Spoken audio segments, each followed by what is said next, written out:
Hello बच्चों।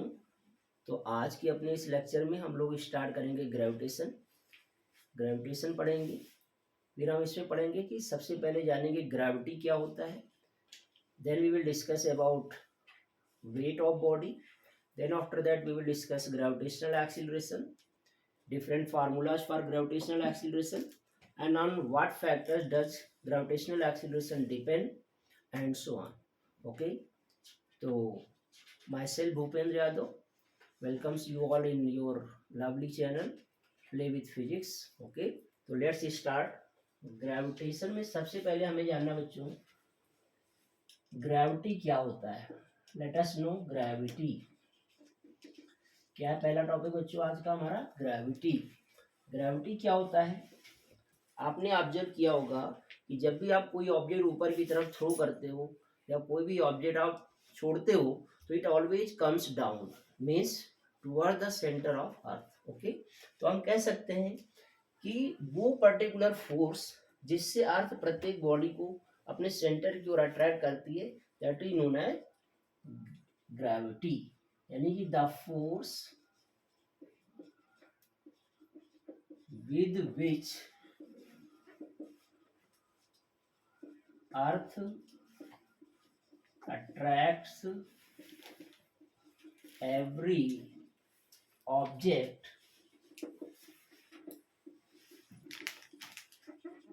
towards its center is called gravity। या फिर इसी को ग्रेविटेशनल फोर्स भी कहते हैं। क्लियर है बच्चों। तो अब इसके रिगार्डिंग ग्रेविटी तो हमें समझ में आ गया कि जिस पर्टिकुलर फोर्स से अर्थ प्रत्येक बॉडी को अपने सेंटर की ओर अट्रैक्ट करती है that is known as gravity, या फिर ग्रेविटेशनल फोर्स, या फिर फोर्स ऑफ ग्रेविटी भी कहते हैं। क्लियर है बच्चों। अब यहाँ पर हमें जानना है Newton's universal law of gravitation. क्या है बच्चों? Newton's universal law of gravitation. Clear है बात। तो Newton's universal law of gravitation क्या है बच्चों? ध्यान देना है। न्यूटन ने ये बताया जब भी कभी दो मास ऑब्जेक्ट, जैसे हमने मान लिया एक मास ऑब्जेक्ट m1 है और एक मास ऑब्जेक्ट m2 है, जब भी दो मास ऑब्जेक्ट एक दूसरे से r डिस्टेंस पर प्लेस किए जाते हैं तो ये दोनों ही बॉडी एक दूसरे पर फोर्स लगाते हैं, एक दूसरे को अपने तरफ अट्रैक्ट करते हैं। तो जिस फोर्स से अट्रैक्ट करते हैं उसे ही हम लोग क्या कहते हैं? फोर्स ऑफ ग्रेविटी कहते हैं, या फिर ग्रेविटेशनल फोर्स कहते हैं, या फिर सिर्फ ग्रेविटी कहते हैं। क्लियर है बात। अब ध्यान देना है। तो न्यूटन ने बताया, या हम लिख सकते हैं according to this law the force of attraction between two bodies या two mass bodies depends upon two factors।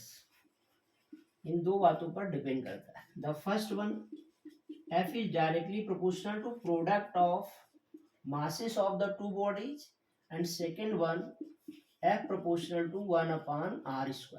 यानी कि उनके बीच की डिस्टेंस के स्क्वायर के रेसिप्रोकल होता है। तो जब इन दोनों को हम क्लब करते हैं बच्चों, एक साथ मिलाते हैं, then we get F proportional to m1 m2/r²। आपको मालूम होना चाहिए प्रोपोर्शनलिटी साइन हटाते हैं तो इक्वलिटी के साथ एक कांस्टेंट आता है। कांस्टेंट के नाम पर यहाँ पर कैपिटल G आता है, m1 m2/r²। So this is known as Newton's universal law of gravitation and this is the formula for gravity या फिर ग्रेविटेशनल फोर्स। कितने न्यूटन का फोर्स लगाते हैं दोनों बॉडी एक दूसरे पर। और याद रहे बच्चों, ये फोर्स जो है ना, ये हमेशा अट्रैक्टिव नेचर का रहता है। कैसा रहता है प्यारे बच्चों?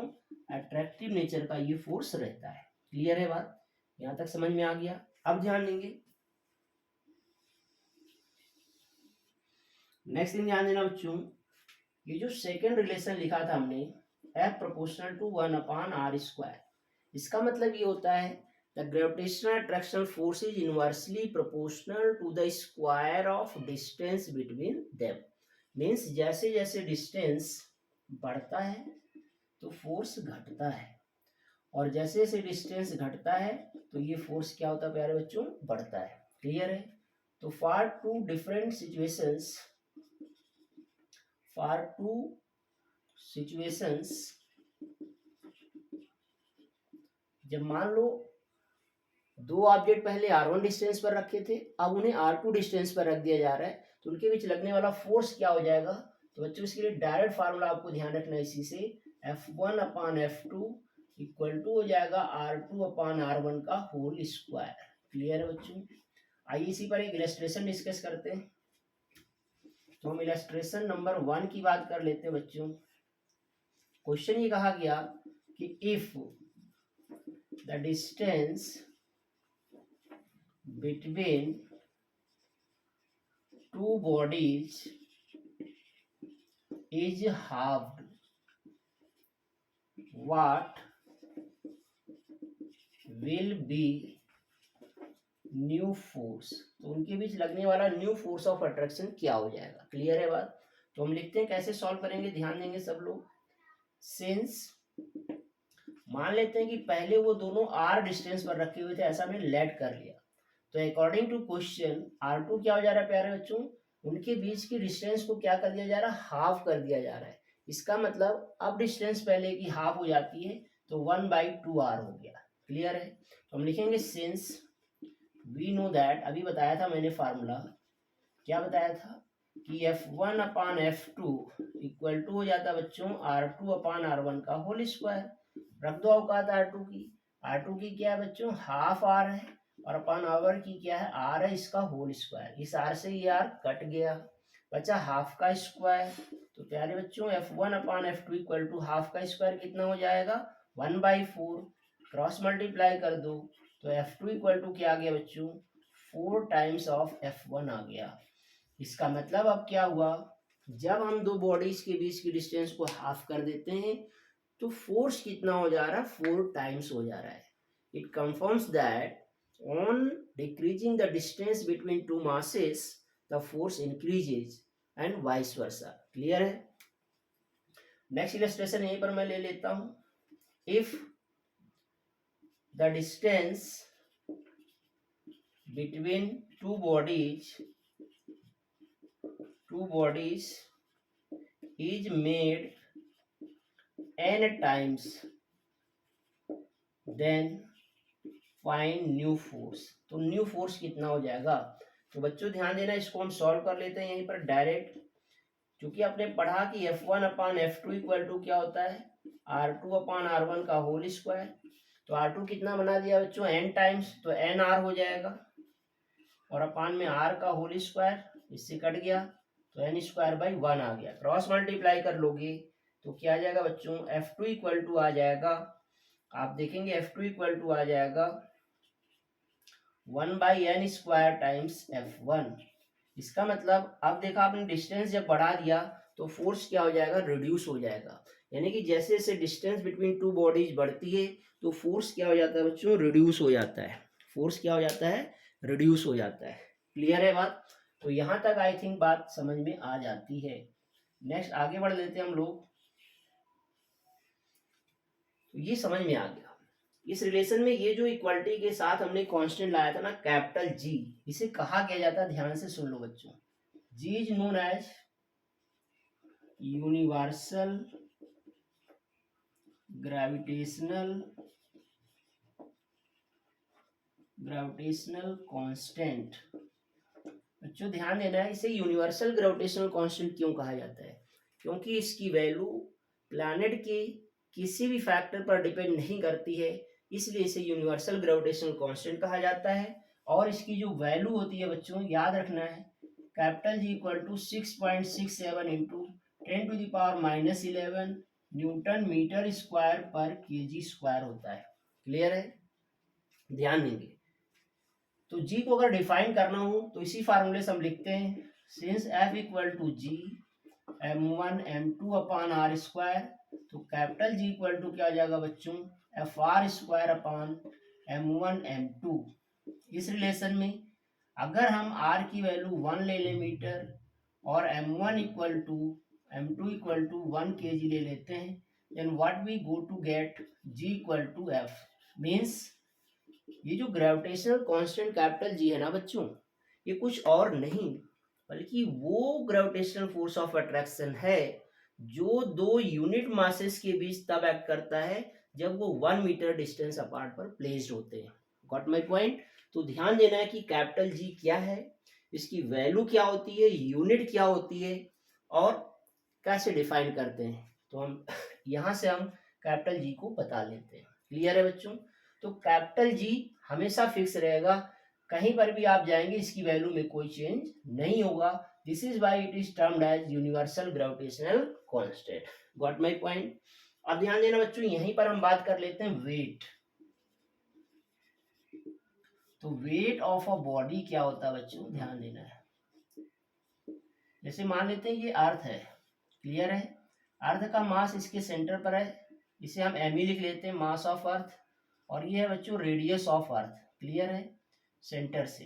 तो यहाँ पर जैसे ही कोई मास हम रखते हैं तो उस मास को ये वाला मास क्या करता है, इसी फोर्स से अट्रैक्ट करता है, खींचने लगता है अपनी तरफ। तो जिस फोर्स से ये अट्रैक्ट करता है ना, वही इस बॉडी का वेट कहलाता है।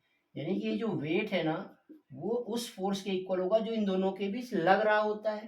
तो W इक्वल टू आ जाता है G, M1 का मतलब ME हो गया, M2 का मतलब M हो गया, और अपान R स्क्वायर का मतलब RE स्क्वायर हो गया। और W की जगह हम mg रख लेते हैं, तो mg इक्वल टू आ गया GMEM upon RE square. Small m से स्मॉल m कैंसिल हो गया, तो स्मॉल g इक्वल टू आ गया प्यारे बच्चों GME upon RE square. Clear है बात। So this is the relation between small G and capital G. बच्चों लोग ये ध्यान देना है बाबू कि जो स्मॉल जी है ना, वो क्या है, ग्रेविटेशनल एक्सीलरेशन है। क्लियर है। और ये जो है ना कैपिटल जी, ये क्या है, यूनिवर्सल ग्रेविटेशनल कांस्टेंट है।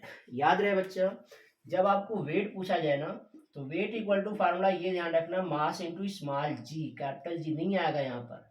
लेकिन स्मॉल जी और कैपिटल जी का रिलेशन पूछेगा तो स्मॉल जी इक्वल टू हो जाता है GME upon RE square. Clear है बच्चों। ध्यान देना, एकदम अपना टारगेट बनाइए, गोल सेट करिए लाइफ का, और चीजों को बहुत सावधानी से पढ़िए, ध्यान से पढ़िए, समझते हुए पढ़िए। क्लियर है बच्चे लोग। चलिए आगे बढ़ते हैं। तो ये रही बात स्मॉल जी और कैपिटल जी का रिलेशन। अब हम डिफाइन करते हैं कि स्मॉल जी है क्या। क्लियर है। तो स्मॉल जी बच्चों ये कहलाता है ग्रेविटेशनल एक्सीलरेशन। क्या कहलाता है, ग्रेविटेशनल एक्सीलरेशन कहलाता है, जिसको अगर हम मास से प्रोडक्ट कर देते हैं तो उस बॉडी का वेट मिल जाता है वहां पर, उस पर्टिकुलर प्लैनेट पर, लोकेशन पर। क्लियर है। तो अब हम डिस्कस करते हैं कि ग्रेविटेशनल एक्सीलरेशन क्या होता है और वो किन किन बातों पर डिपेंड करता है। Got my point. तो ध्यान देंगे, आगे बढ़ते हैं। अब हम लोग स्मॉल जी को डिफाइन करेंगे, फिर उसके वेरिएशन की बात करेंगे, यानी कि डिपेंडेंसी की बात करेंगे, किन किन बातों पर डिपेंड करता है।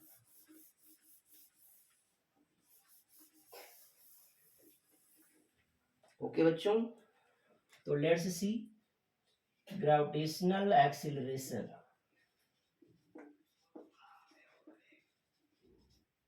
ग्रेविटेशनल एक्सीलरेशन क्लियर है, क्या होता है बच्चों, ध्यान देंगे। The acceleration of a freely falling body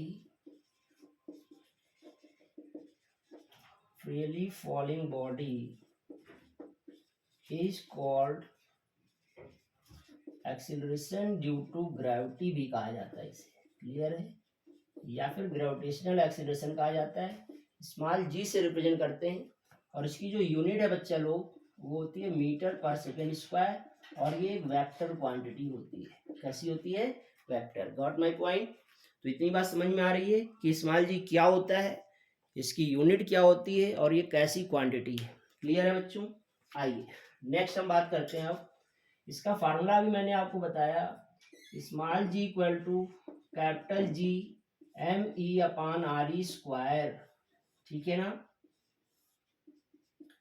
अगर बच्चों हम बात करें अर्थ की सरफेस पर, जैसे ये अर्थ है ना, अभी बताया था मैंने, ये इसका मास है, ये रेडियस ऑफ अर्थ है, ये सरफेस है, तो यहाँ पर स्मॉल जी की वैल्यू कितनी होगी अर्थ के सरफेस पर, वो हम यहाँ से कैलकुलेट कर सकते हैं।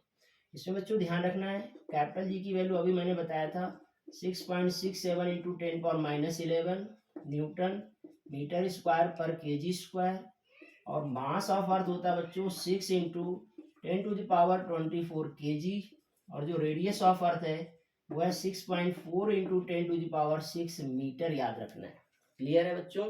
ये वैल्यूज हम यहाँ पर रखते हैं, तो देखो जी इक्वल टू क्या मिल जाएगा 6.67 इंटू 10⁻11 इंटू में मास तो 6 into 10⁻24 divided by 6 into 6.4 into 10⁻6 का स्क्वायर। क्लियर बच्चों? इसको सॉल्व करते हैं तो ये नियर अबाउट आ जाता है 9.8 मीटर पर सेकेंड स्क्वायर, यानी कि अर्थ के सरफेस पर स्मॉल जी की वैल्यू आ जाती है। क्लियर है? अब हम बात करेंगे वेरिएशन इन स्मॉल जी। तो सबसे पहला पॉइंट हम बात करेंगे V1 यानी कि वेरिएशन 1। ध्यान देना है, due to shape of earth. बच्चों ध्यान देना, अर्थ का जो शेप है वो इलेप्टिकल है। कैसा है? इलेप्टिकल है, अंडाकार शेप में है। तो यहाँ पर दो परपेंडिकुलर लाइंस होती हैं, ये सेंटर हो गया, इसको हम लोग क्या कह लेते हैं इक्वेटर लाइन कह लेते हैं, और ये होता है पोल, ये दो पॉइंट पोल्स कहलाते हैं, और ये इक्वेटर की लोकेशन कहलाती है। बच्चों ध्यान दो, सेंटर से ये दूरी ज्यादा है या ये ज्यादा है? ऑफ कोर्स आप कहेंगे ये दूरी ज्यादा है, यानी कि radius of earth at equator is more than that of radius of earth at pole. तो हम लिखते हैं सिंस जो रेडियस ऑफ अर्थ बच्चों at equator that is greater than that of radius of earth at pole. और यहाँ से देखो अपोजिट रिलेशन है, जहां आर ई ज्यादा वहां जी कम, और जहां आर ई कम वहां जी ज्यादा। तो इक्वेटर पर चूंकि आर ई ज्यादा है, इसका मतलब इक्वेटर पर स्मॉल जी कम होगा, तो G at equator less than that of G at pole. और अगर मास से प्रोडक्ट करा दो तो वेट मिल जाता है, यानी कि weight of body at equator is less than that of weight of body at pole. तो ये इफेक्ट आता है स्मॉल जी पर, किसका? शेप ऑफ अर्थ इटसेल्फ का, यानी कि अर्थ का शेप। जब हम एक्चुअल शेप एलिप्टिकल है, अंडाकार है, इसका मतलब अर्थ के सब जगह पर प्रत्येक पॉइंट पर स्मॉल जी की वैल्यू सेम नहीं होती है, बल्कि पता क्या चला कि जब आप इक्वेटर पर होंगे तो स्मॉल जी सबसे कम होगा, धीरे धीरे पोल की तरफ चलेंगे तो स्मॉल जी की वैल्यू बढ़ेगी। तो जब ये स्मॉल जी कम होगा तो वेट भी कम होगा, और जब स्मॉल जी बढ़ेगा तो वेट भी बढ़ेगा। क्लियर है बच्चों? तो ये रहा पहला वेरिएशन। नेक्स्ट हम बात करते हैं सेकेंड वेरिएशन। सेकेंड वेरिएशन होता है बेटा ड्यू टू हाइट, या इफेक्ट ऑफ हाइट कह सकते हैं, effect of height, effect of height, या फिर इसे हम एल्टीट्यूड भी कहते हैं, इफेक्ट ऑफ एल्टीट्यूड। क्लियर है बच्चों? तो इफेक्ट ऑफ एल्टीट्यूड क्या होता है, ध्यान देना है, सीधा फार्मूला ध्यान रखना है। मान लिया हमने ये अर्थ सरफेस है, यहाँ मास एम ई है, ये रेडियस आर ई है, तो यहाँ पर वैल्यू अगर स्मॉल जी है, और इससे अगर हम एच ऊंचाई पर जाएं बच्चों यहाँ पर, तो यहाँ पर वैल्यू जी डैश अगर है, तो डायरेक्ट फार्मूला याद रखना, डेरिवेशन आपके सिलेबस में इसलिए नहीं करा रहा हूँ। तो G dash equal to formula याद रखना है जी अपान 1 plus H upon R E का होल स्क्वायर, ये फार्मूला आ जाता है एच हाइट पर। और अगर वेट निकाले तो दोनों तरफ एम से प्रोडक्ट कर देंगे तो वेट पता चल जाएगा। तो weight dash equal to actual weight upon 1 plus H upon R E का होल स्क्वायर आ जाता है। क्लियर है बच्चों? यानी कि अगर आपको सरफेस पर वेट पता है और एच हाइट पर वेट निकालना है तो हम यहाँ से कैलकुलेट कर सकते हैं। फॉर एग्जाम्पल अगर मैंने कह दिया, एक इलस्ट्रेशन ले लेता हूं यहाँ पर, if a body weighs 63 Newton at earth surface, मतलब बच्चों लोग अर्थ के सरफेस पर किसी बॉडी का वेट कितना 63 न्यूटन है, then find it at a height of half of radius of earth। Clear है? क्वेश्चन समझ आ गया? क्वेश्चन ये कह रहा है बच्चों कि किसी भी बॉडी का वेट अर्थ की सरफेस पर 63 न्यूटन है। कह रहा है अगर हम अर्थ की सरफेस से अर्थ की रेडियस के आधी दूरी के बराबर ऊंचाई पर चले जाएं तो वहां पर स्मॉल जी की वैल्यू या वेट की वैल्यू कितनी हो जाएगी। तो लेट अस सी, फॉर्मूला लगाते हैं। Since we know that W dash equal to W upon 1 plus H upon RE का होल स्क्वायर।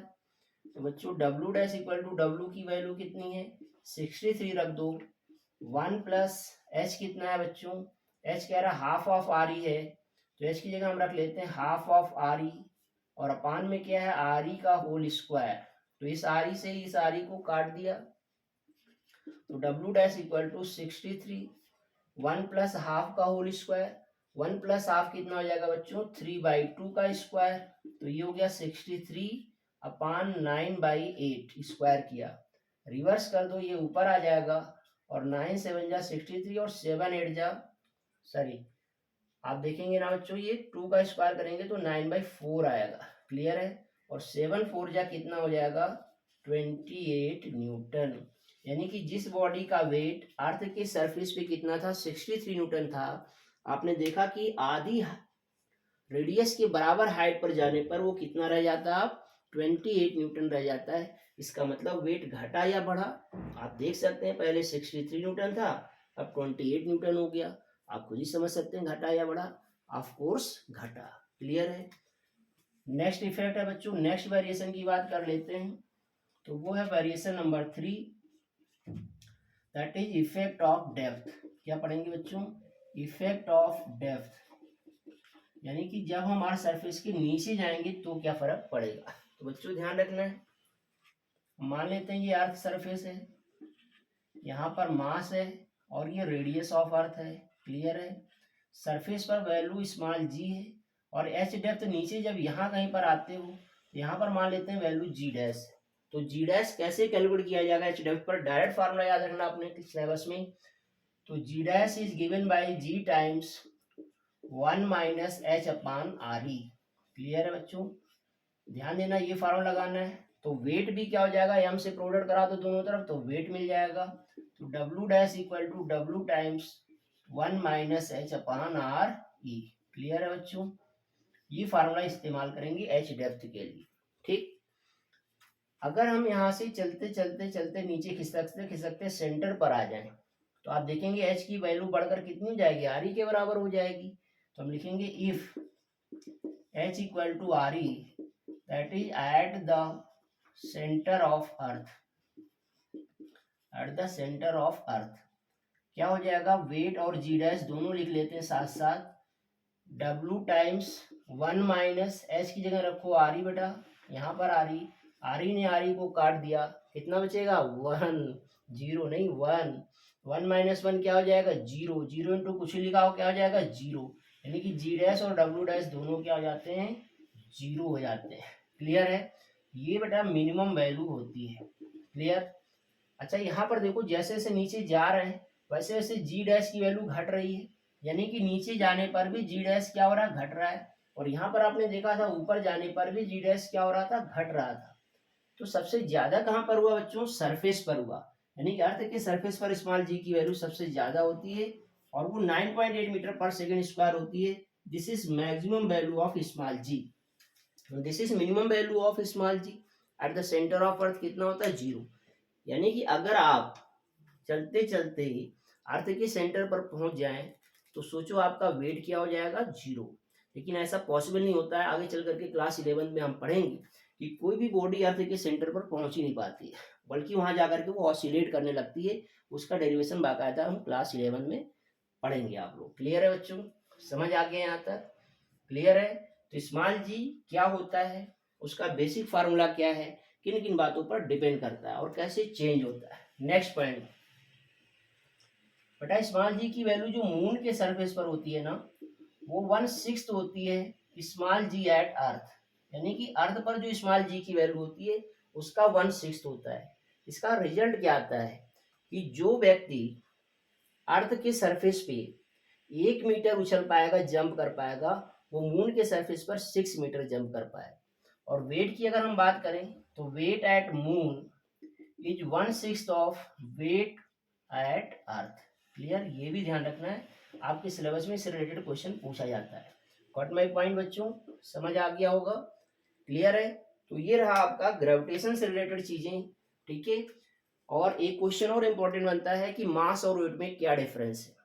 तो मास क्या होता है बच्चों, किसी भी बॉडी के अंदर कंटेन मटेरियल होता है amount, that is known as mass. और वेट क्या होता है, mass multiplied by small G क्या होता है, वेट होता है। मतलब वेट एक प्रकार का अट्रैक्शनल फोर्स है, और मास क्या है, कंटेंट अमाउंट है। क्लियर है बच्चों, ध्यान देना, मास एक स्केलर क्वांटिटी है, वेट एक वेक्टर क्वांटिटी है। किसी भी बॉडी का मास हमेशा फिक्स रहता है, चाहे आप किसी भी लोकेशन पर हो, पोल पर हो, इक्वेटर पर हो, सरफेस पर हो, एच हाइट पर हो, एच डेप्थ पर हो, किसी भी लोकेशन पर हो, मास नहीं बदलता है। लेकिन वेट क्या होता रहता है, बदलता रहता है। क्लियर है, mass scalar, weight vector, mass fix, weight variable, समझ गए होंगे सब लोग, क्लियर है। तो आगे बढ़ते हैं, नेक्स्ट हम डिस्कस करते हैं बेटा आप।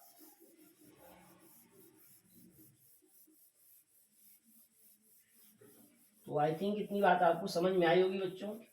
वीडियो को ध्यान से आप देखेंगे शुरू से अंत तक, आपको चीजें समझ में आएंगी।